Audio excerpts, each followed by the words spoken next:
As the sun rises over a seemingly endless desert road, a convoy of vehicles comes to a halt at a checkpoint manned by an armed terrorist group.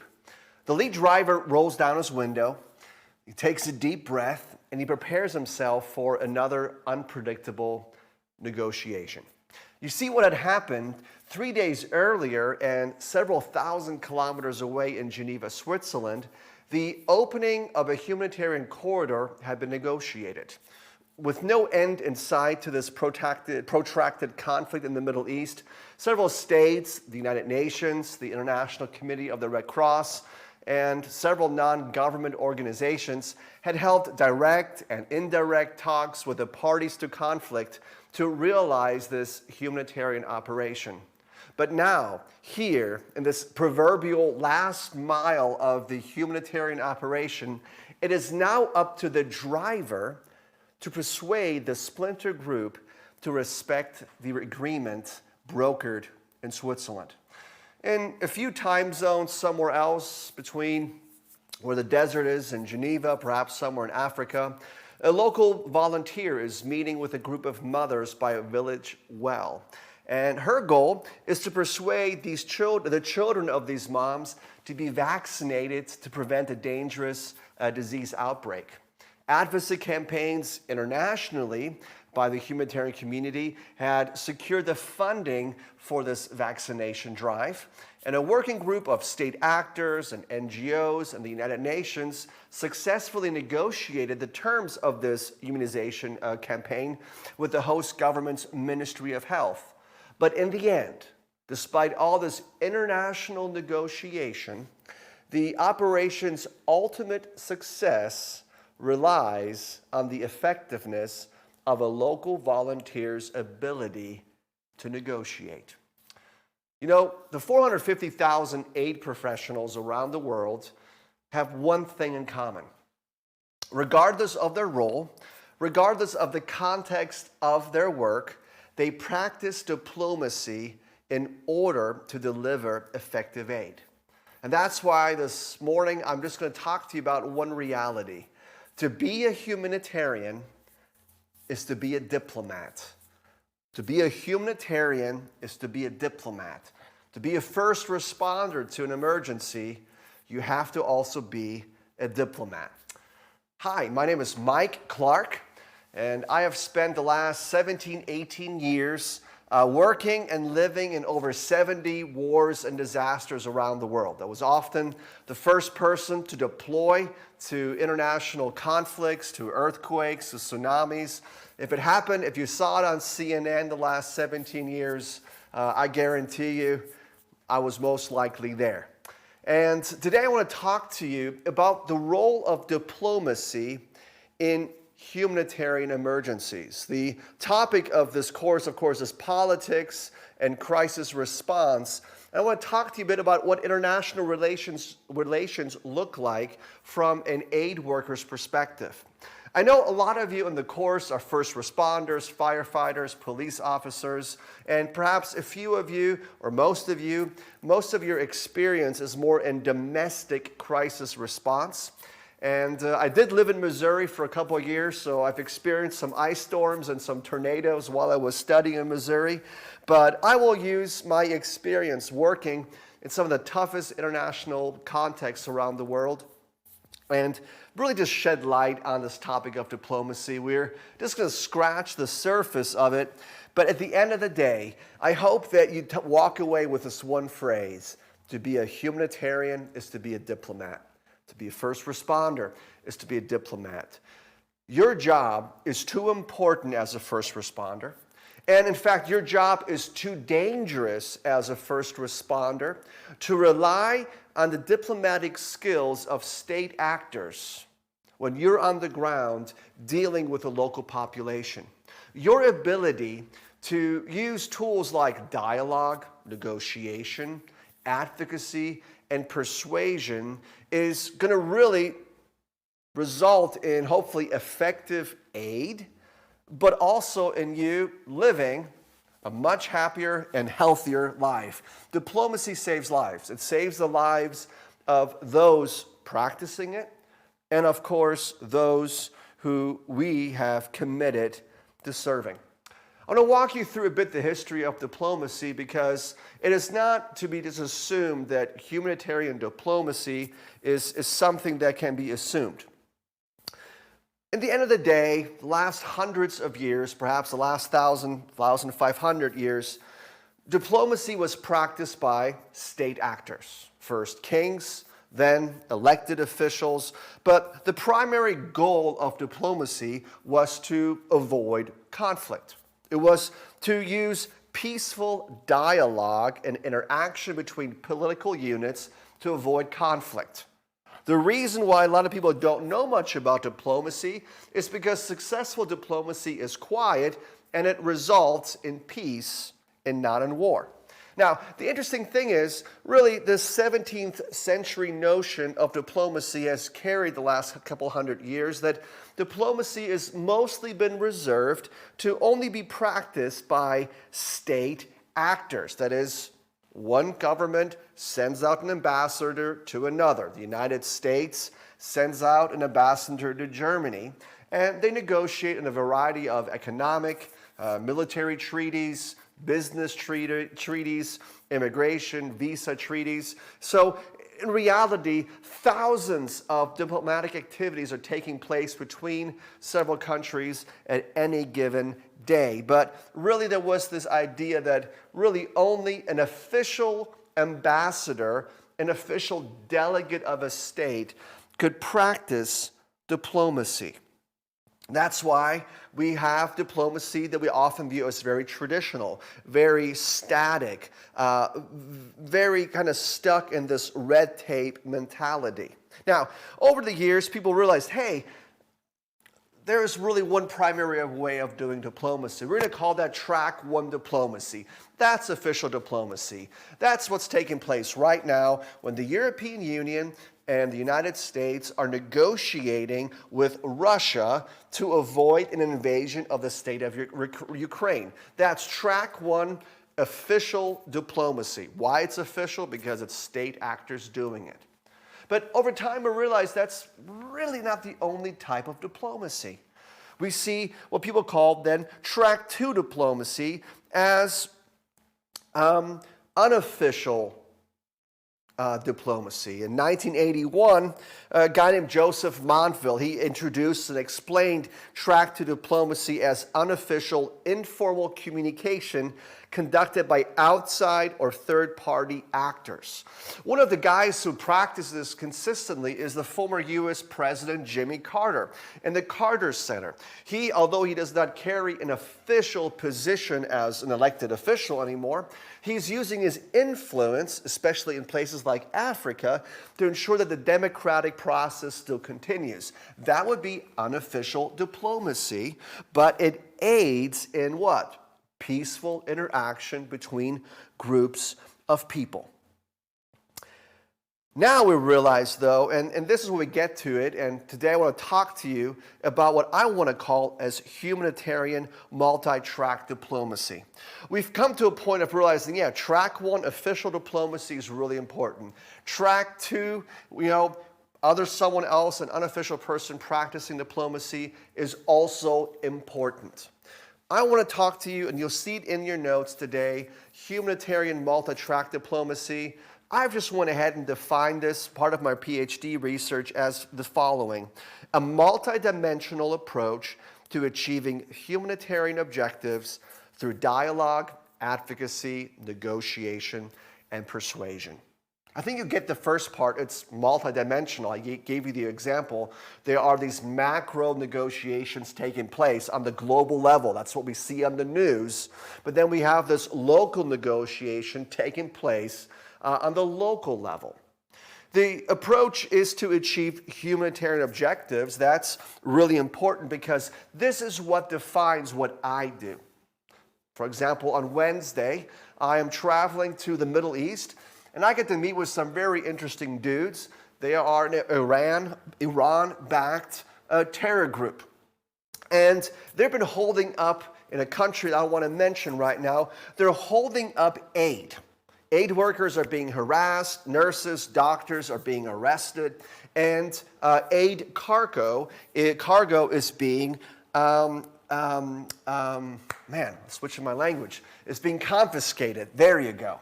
English is my first language, but sometimes I forget it. Aid cargo is being confiscated. And so I have to arrive and I have to meet with some very interesting actors. My job is not to convince them that their terrorism is bad. My job is not to show them the way of democracy. My job is not to convince them to just be a little nicer to people. Well, maybe it is, but my simple job that I have is to achieve the humanitarian objective of alleviating suffering. Namely, if you don't let aid workers in, if you confiscate aid work, people are going to die. So this is what makes what I do distinct. I am not trying to change the the political landscape in this country. My job is to achieve the humanitarian objective of alleviating suffering, of getting aid to the people. And in the definition, as you look at it in your notes, there's 4 tools. And I hope that I can put these 4 tools in your toolbox. If you're a first responder with FEMA, if you'll work with the Red Cross someday, with USAID, with the U.S. military, or if you are a police officer or a firefighter, or, I don't know, a single parent dealing with some wild kids, the 4 tools that I want to put in your toolbox are dialogue, advocacy, negotiation, and persuasion. And we'll talk about those in a minute. So that's the definition. Now, diplomacy kind of developed over time, and we can really give credit that I can even talk about humanitarian diplomacy to 2 guys. It happened in the 19th century. The 2 guys I would get credit to it is the first one was a private citizen, and the other one was an official diplomat. We'll see again this unofficial diplomacy. And official diplomacy, when it works well together, can do some cool things. The guys' names were Henri Dunant. Henri Dunant, a Swiss, French gentleman, and Oscar Strauss. Oscar Strauss was a German-born man who immigrated to the United States. Henri Dunant was a Christian businessman, and Oscar Strauss became a prominent American diplomat. He was, for a while, the diplomat to the, at the time, Ottoman Empire, so modern-day Turkey.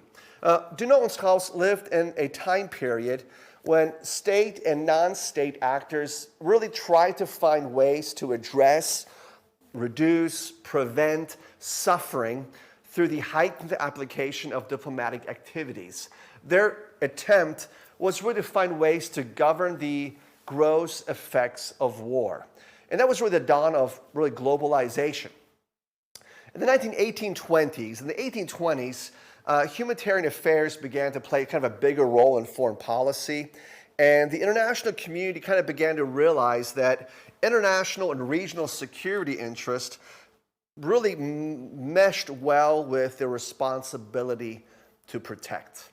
And to this point, and actually that continued until about World War II, through World War II, the majority of combatants in a conflict, so most casualties to a conflict were combatants. Makes sense. Those who died in war, 90% of them were soldiers, people who took up arms.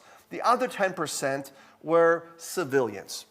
The interesting thing is now we can reverse those numbers. In the day and age we live now, just so you know, the majority of casualties to a conflict are civilian, collateral, outside. Now, terror groups are targeting civilians. The smaller group are actually those members or those who are adhering to violence, those who are taking up arms, armed combatants. But in the 1820s, we start realizing that the international community was kind of starting to think about what it should do. Now, we come to the 1860s, and Henri Dunant, this Christian businessman from Geneva, he is a businessman, and it seems like his supply chain, his business, was suffering because of Napoleon's war in Europe. When you've got a war that's going on in a continent, your supply chain is being affected. André Dunant goes, you know what, I need to fix that. I'm going to go and meet with Napoleon. So he travels down to Solferino, and in Italy. He gets there a little too late. The battle had already taken place. Napoleon already moved on. And this businessman witnesses the after effects of war. He sees the end of the battle. He witnesses the casualties, and Dunant does what is best and what he can to alleviate this suffering. But to make a long story short, he writes a book in memory of Solferino.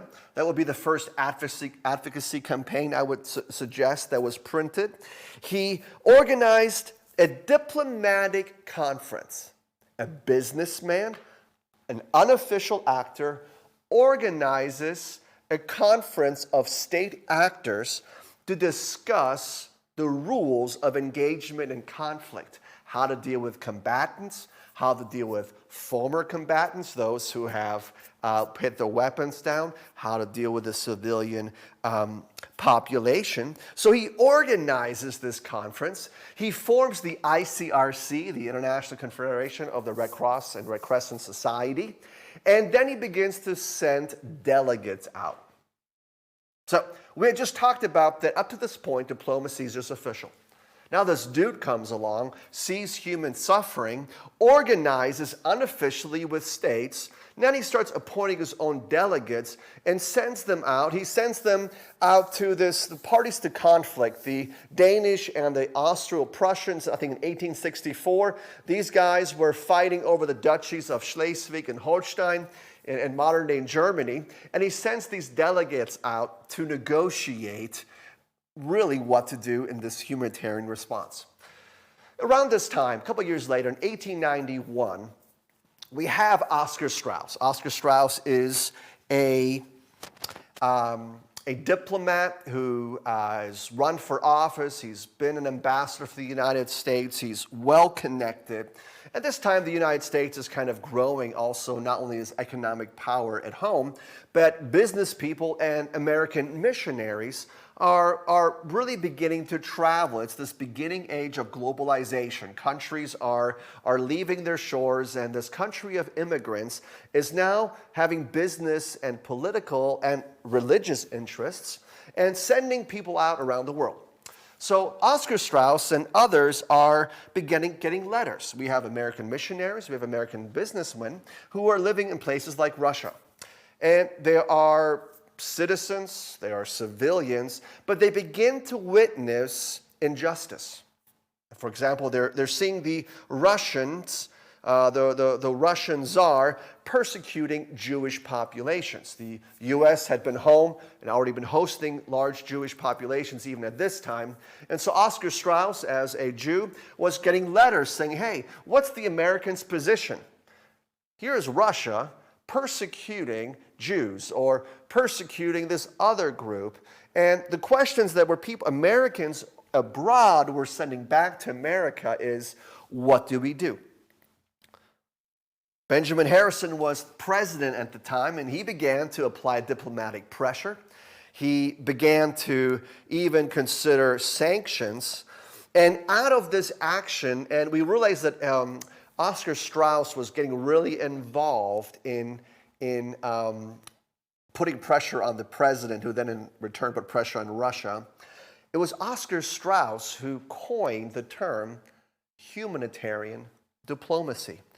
He wrote about Benjamin Harrison's work, and he described that work as such a clear and convincing recognition of humanitarian diplomacy. You see, the president dispatched cables to his ambassadors. He participated in transnational dialogue with other countries. What are we going to do about Russia and this persecution? They end up calling banks in America to say, stop doing business.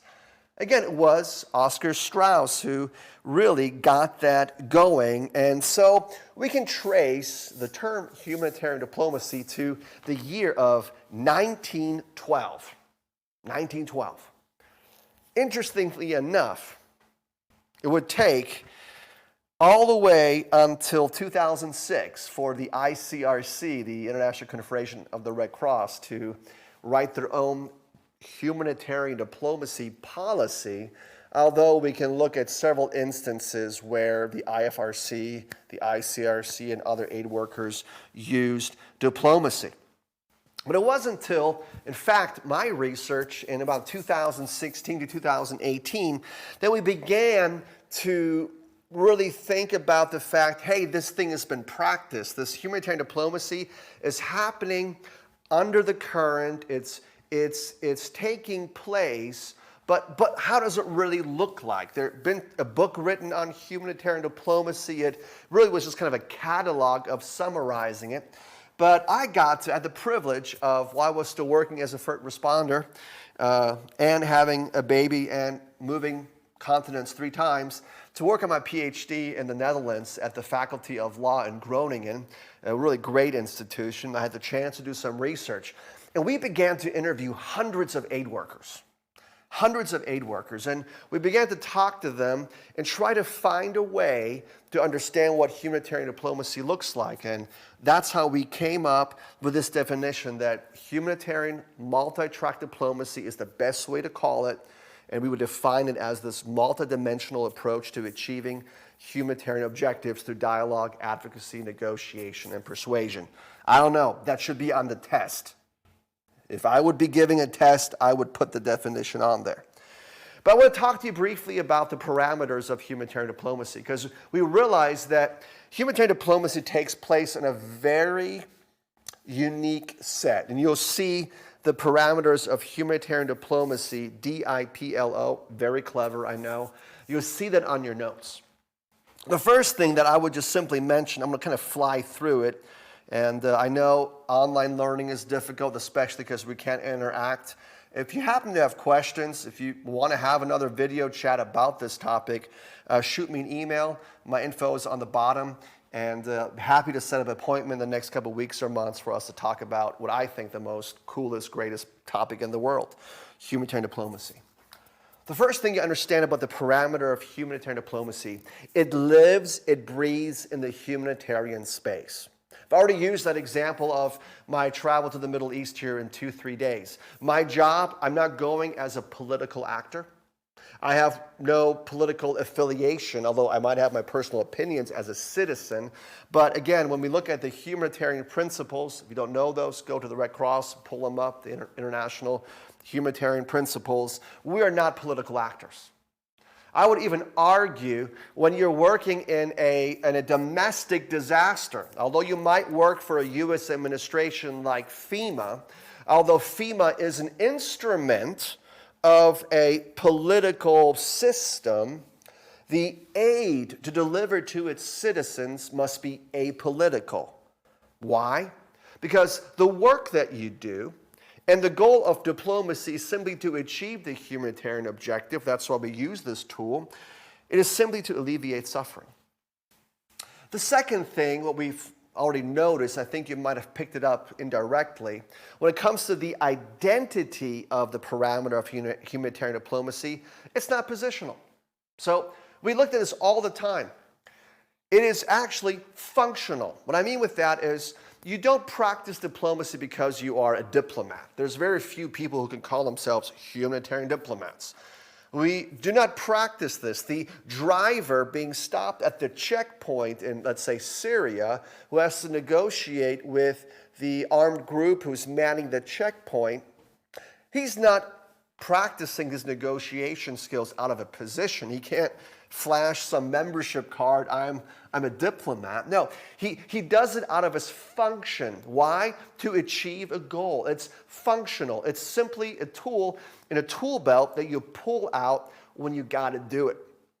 The interesting thing is we asked hundreds of humanitarians, and I believe 98% of humanitarians agree with the statement, to be a humanitarian is to be a diplomat. That same percentage also agreed, I think it was a little even higher, 98-point-something%, who said, in order for me to do my job well, I had to practice diplomacy. So it is functional. It is part of the job. Thirdly, the parameter of humanitarian diplomacy, if publicity, is the question, is it confidential or is it public? Public diplomacy would simply be that we are live streaming every negotiation. I'll take a camera with me to meet with this organization I'm meeting with, Iran-backed country club, interesting dudes, on Wednesday. We're going to live stream this. We're going to make this public. We're going to give talking points to CNN and Fox News to let them know how things are going. Or we're going to do it quietly. Now, political actors will often do confidential diplomacy, but even now we see the United States is trying to call North Korea to the negotiating table because North Korea is shooting off domestic or ballistic missiles over Asia. They're publicly calling, because the confidential levels have failed, for North Korea to return to the negotiating table. That might work on the political domain. But when it comes to you as a first responder arriving to a tornado, trying to convince perhaps a local pastor to use, maybe you come to a tornado and this church is the only remaining structure standing where you can store warehouse products, you can use the parking lot for a first aid distribution point, or you are in the Middle East and you have to talk to a principal to use his or her school because that building is intact and you can shelter people. When it comes to you achieving, as a first responder, humanitarian diplomacy effectiveness, our research has been conclusive. It should be confidential. That means that we, from the beginning, just abide by the code of conduct of, hey, we're just having a conversation here. Regardless of the outlook, we're on the same team here. We're trying to alleviate suffering. Because part of diplomacy, it's a dance. And it's multiple dances. And we'll talk about dialogue, but I always say when the talking stops, the shooting starts. And you're going to have to learn with the fact that you're not going to win every round of negotiations. You're going to walk away defeated. You're going to walk away frustrated. And we're going to talk about this in a minute. We want to keep the dialogue going. But one way of ensuring that we do it is that we honor the people that we negotiate with by remaining confidential. Most cultures outside the United States abide by an honor and shame culture. Look, I'm German American. I have 2 passports. By the way, I'm just near the German Alps right now on Lake Constance. It's beautiful, but it's very cold.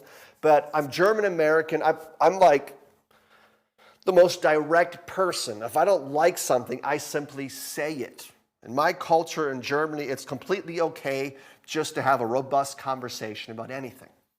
But we have to tune that down. And in often cultures, especially when we meet, let's say, with multiple people, they'll perceive everything that you say through 2 lenses. Is this person honoring me or shaming me? We've seen this in Afghanistan. We've seen this in Iraq and other places where the American military does something to public and shames village elders. And in that moment, they are so embarrassed, they've lost face. The only response is to swear for a lifelong of destruction of the enemy. That's how some cultures work, honor or shame. Confidentiality ensures that you cannot shame people. It ensures that you can show honor and that you're willing to also just kind of walk away from a tough conversation. Connected with that is the parameter of localization. Localization simply means you have to find a way to not use some global American approach to diplomacy, but you have to contextualize it. In our research, interestingly enough, it was that we should not send young aid workers to negotiate with old village elders. Old village elders feel shamed when we send, in their view, children to the negotiation. They want to deal with peers or someone older than them. Interestingly enough, we interviewed the counterparts, those hosts that aid workers negotiate with. One of the greatest way to offend your host in Asia, in the Americas, the Caribbean, Africa, and the Middle East is to wear shorts and a t-shirt during a disaster in time of a negotiation. Listen, I've lived and worked in some hot environments, and wearing a t-shirt and maybe some cargo shorts and some boots is just kind of our uniform and first responses. But what I do when I walk in to meet with the Ministry of Health, the Ministry of Education, if I meet with a government official, if I meet with a village elder, I pull out, I might be wrinkly, it might be stinky. I'll pull out a pair of pants and a wrinkled sports coat and just throw it over my outfit. Interestingly enough, like I think 70% of people in the developing world said the negotiation started off poorly because they felt disrespected by the casual dress of the foreign aid worker coming to negotiate. So I'll leave that with that. Lastly, the objective for us is operational. When it comes to humanitarian diplomacy, when you're negotiating at a first response, your goal is not to fix the whole problem. It is the operation, one bite at a time, one convoy at a time, getting one location confirmed to do a distribution at a time. Less strategic, more operational. I'm running out of time, so you just have to take a look at the 4 tools of diplomacy. Dialogue and negotiation are the consensus way. These are tools, way of communicating with people that seek a consensus, giving and taking, compromise.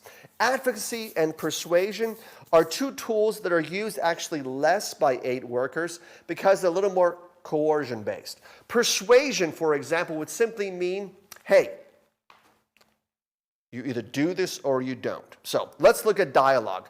Dialogue defined as a conversation or an exchange of ideas that seeks mutual understanding through the sharing of perspectives. The majority of a good humanitarian dialogue, humanitarian diplomacy, I would say 70% lives in dialogue, exchanging ideas. Hey, let me hear.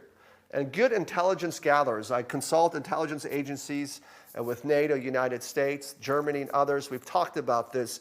The best way, even as a humanitarian actor, to gather good, actionable intelligence is asking good questions. Every chance you get to meet with a counterpart, you are dialoguing. You might not be getting to the solution. Again, that's the American way of thinking. Hey, I got 5 things you got to do. I need a location, I need food, I need transportation, I need fuel, and I need an access badge, whatever. Give me these 5 things. But in the developing world, we're going to sit down. We might smoke a water pipe. We might have to have, in the Sahara, in one country, you have to have 7 cups or 7 shots of coffee before you're allowed to talk about business. Dialogue is where a lot of our negotiation or our humanitarian dialogue takes place. I want to encourage you, hey, you can practice this in your marriage, in your dating relationship, with your family. In times of conflict, if you can just keep the dialogue going without going extreme, without doing threats, keeping dialogue going in a professional environment, asking questions, listening, smiling, the longer we keep dialogue going, the less dangerous it gets. Negotiation is really a discussion aimed at reaching an agreement. This is not just like a car salesman trying to close a deal. It is simply saying, hey, what is it that you need to achieve? What do I need to achieve? Let's find a way of doing it. Advocacy is simply raising awareness. We live in this social media hungry society. We want to live stream and live update everything. We want to be very careful when we come to disasters. We are often overwhelmed by the need. And advocacy is healthy when we raise the awareness of what the need is. But we do not want to raise advocacy to start pointing finger of who the false or who the bad person is. Aid workers, we are neutral. We are there to help. Our job is not to say who the bad guy is, who's the good guy. We identify the need. We alleviate the suffering. We meet the need. But again, we're not political actors. And so our advocacy is not about pointing fingers at individuals. It is about pointing or putting a spotlight on the need. Persuasion is the least common tool used by aid workers because it's using influence or power to change attitudes or behavior. When I'm arguing, I negotiate the release of aid workers who've been held hostage by terror groups. Did this in Libya several years ago. I'm driving a Toyota Corolla. I am unarmed. Gaddafi is still in power. NATO is flying their drones. I had to change vehicles. I called NATO, couldn't get hold of them. They didn't know what vehicle I'm driving. And I'm driving to Benghazi. From Benghazi, I'm driving somewhere else to negotiate the release of 2 Egyptian and 1 American aid worker who've been held hostage. I end up finding the group who was responsible for this. The question is, with persuasion, what influence or power can an aid worker, unarmed, an unofficial diplomat, have to change attitudes and beliefs? None. I can't threaten the might of the U.S. military. I can't throw down my American and German passport and be like, if you hurt me, you're gonna get in trouble. I don't have a lot of money. I'm an aid worker. I can't even bribe my way. And so persuasion, and this is often I guess as Westerners, as Americans and Europeans, we often don't realize how heavy-handed we come across in emergency contexts because we are so used to getting our way. We so assume that democratic practices and the respect of the poor is just so assumed that we come to places and we try to flex muscle that we actually don't have. And so persuasion is a very uncommon tool used by aid workers. Humanitarian multi-track diplomacy. It's multidimensional because it involves a lot of different people, a lot of different levels. The goal is to achieve a humanitarian objective, and you'll get to pull out dialogue, advocacy, negotiation, and persuasion to practice this tool. I recognize I have just made you drink or take a sip off from a fire hose. It's a lot of information. But at the end of the day, I think if we approach every emergency with just a strategy of, hey, what am I going to do? Am I going to have a dialogue here? I'm going to use persuasion. How can I contextualize my negotiation? If we just slow down, even in the busyness of a response, and we simply ask ourselves the question, how do I approach this person I'm meeting with? The more intelligent we approach even the banal conversations of where do our trucks park, or where do we get water, how do we negotiate for fuel, the more systematic we have conversations with people, the more effective our aid work will be. I want to wish you a lot of success in your work. Some of you are already working in emergency management, and others of you are looking forward to the day. I've been doing this now for nearly 20 years, and I've never regretted it. It is the hardest thing you can do. It's the second most dangerous job that you can have in your life. But at the end of the day, I can look back, and in my career, I've been a part of probably saving the lives of hundreds of thousands of people, providing food and water to millions of people. And there's nothing more beautiful than meeting the individual whom you serve. I trust that your use of diplomacy will aid you in becoming more effective and being more safe. And I wish you all the best in your academic and professional endeavors. And perhaps someday we get to meet each other on the field. And if not, I'm happy to negotiate your release if you get kidnapped. All right. All the best to you. God bless. See you soon.